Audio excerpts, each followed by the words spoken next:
Even the best of counselings cannot really prepare a couple for what happens in an IVF cycle. The counselling part is followed with medications. Actually, this phase is very simple. The partner comes for her injections, she does her ultrasounds, she is informed whatever is going on, she goes back.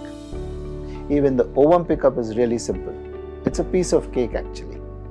It is after the ovum pickup is carried out and she is no longer coming to the clinic, staying at home, getting regular updates about her embryo status is that when reality hits her. And what is that reality? That reality is the reality of egg loss funnel. Let me explain that for you.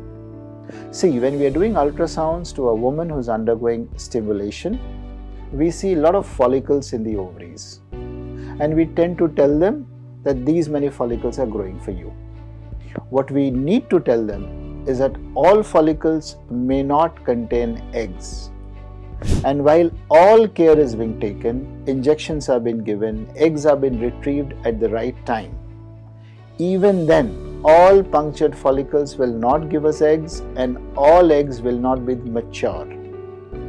And let's say even if we had a lot of mature eggs, once they are fertilized with sperms through IVF or ICSI, all fertilized eggs or all mature eggs will not become fertilized embryos.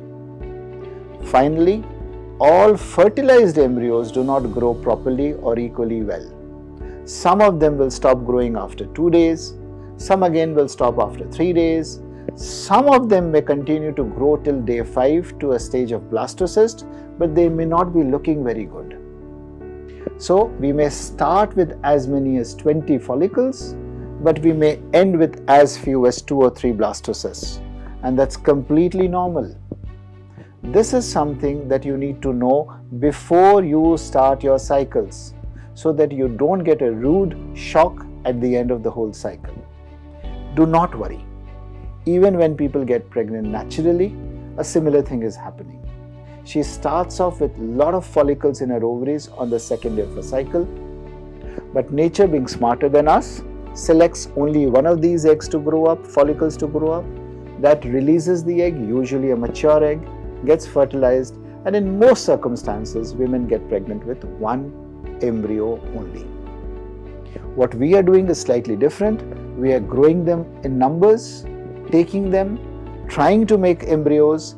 Nature is taking away the bad embryos, only the good ones or so-called good ones are growing up, and then they are being collected and then put back in your womb one by one. Most of these blastocysts have a decent chance of giving you a pregnancy. Almost 1 in 3 chance exists for each of these blastocysts to turn into a healthy live birth. I hope I have been able to explain the egg loss funnel for you. Please look at the description below as well.